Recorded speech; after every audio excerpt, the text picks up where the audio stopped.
नमस्कार. मी डॉक्टर अभिजित दिवटे. इथे डॉक्टर विठ्ठलराव विखे पाटील फाउंडेशनमध्ये वैद्यकीय संचालक म्हणून मागील 15 वर्षापासून काम करत आहे. आणि माझी पत्नी अनुजा ती एक आर्किटेक्ट आहे.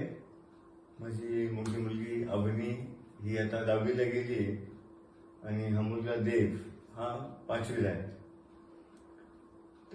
त्यांच्या करिअर आता ही 10वीला गेली, यामुळे त्यांच्या बऱ्याच जणांनी रेकमेंड केलं की तिचं करिअर काउन्सिलिंग करता आपण प्रयत्न केला पाहिजे आणि पुढे काय तिने केलं पाहिजे याची क्लॅरिटी येण्यासाठी काउन्सिलर थ्रू ओपिनियन घेतलं पाहिजे.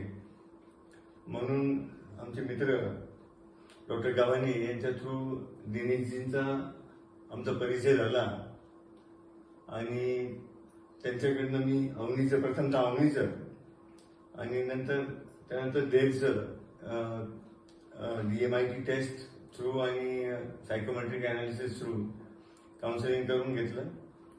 आणि मी स्वतः एक वैद्यकीय क्षेत्रात एवढ्या वर्षापासून काम करतोय, पण अशा एक पालक म्हणून किंवा एक पॅरेंट म्हणून ज्या छोट्या अशा नकळत गोष्टी असतात ज्याच्याकडे आपल्याकडे लक्ष नसतं, त्या सुद्धा किती महत्वाच्या असतात आणि आपल्याकडनं त्या किती नजरअंदाज होतात, म्हणजे राहून जातात ज्या फोकस केल्या पाहिजे. अशा बऱ्याचशा गोष्टी या काउन्सिलिंग सेशन मधनं आम्हाला माहिती मिळाल्या.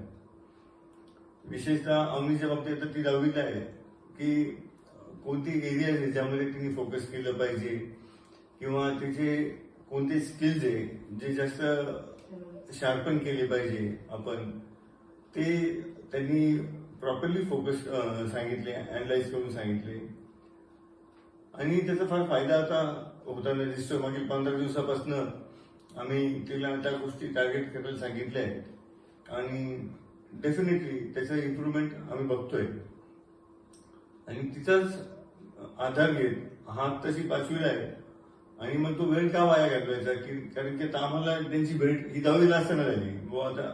आता हातात 5 वर्ष आहेत म्हणून याचं आम्ही पण आता लगेच देवचं पण आत्ताच टेस्ट करून घेतली आणि त्यांनी त्याचे सुद्धा जे काही प्लस पॉईंट्स आहे किंवा त्याचे स्ट्रेंथ्स काय आहेत, त्याच्या विकनेसेस काय आहे, त्याला काय ऑपॉर्च्युनिटीज आहेत, हे सुद्धा त्यांनी इतक्या व्यवस्थित आयडेंटिफाय केलं. आणि ते समोर बसले म्हणून मी काही कौतुक करत नाही, पण त्यांची जी टेस्टची अॅक्युरेसी आहे की बरोबर टेस्ट रिपोर्टवर बघून मुलं काय क्षमतेचे आहेत, काय कौशल्य त्यांच्यामध्ये आहे हे 99.99% एकदम अॅक्युरेट होतं.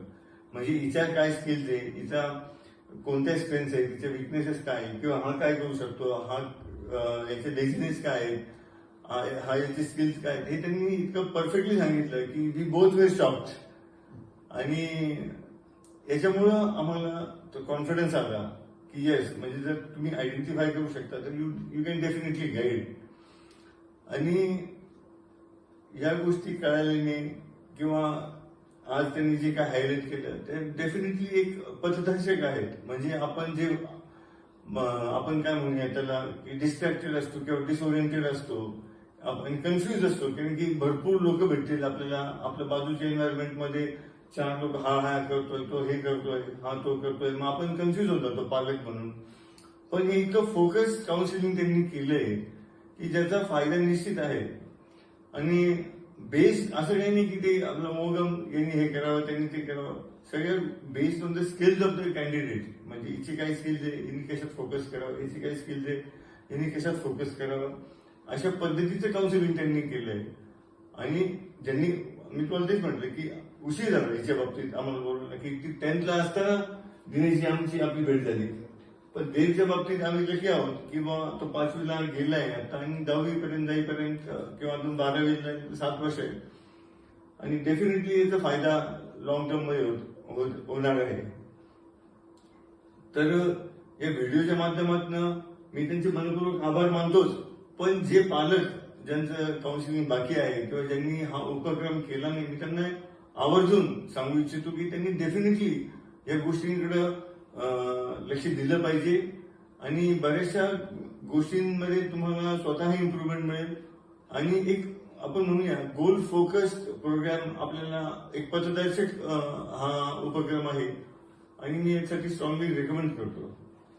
आणि मी दिनेशजींचं पुन्हा एकदा परिवाराच्या वतीने आणि दोन्ही मुलांच्या वतीने धन्यवाद देतो. Thank you so much sir. Thank you. Thank you sir.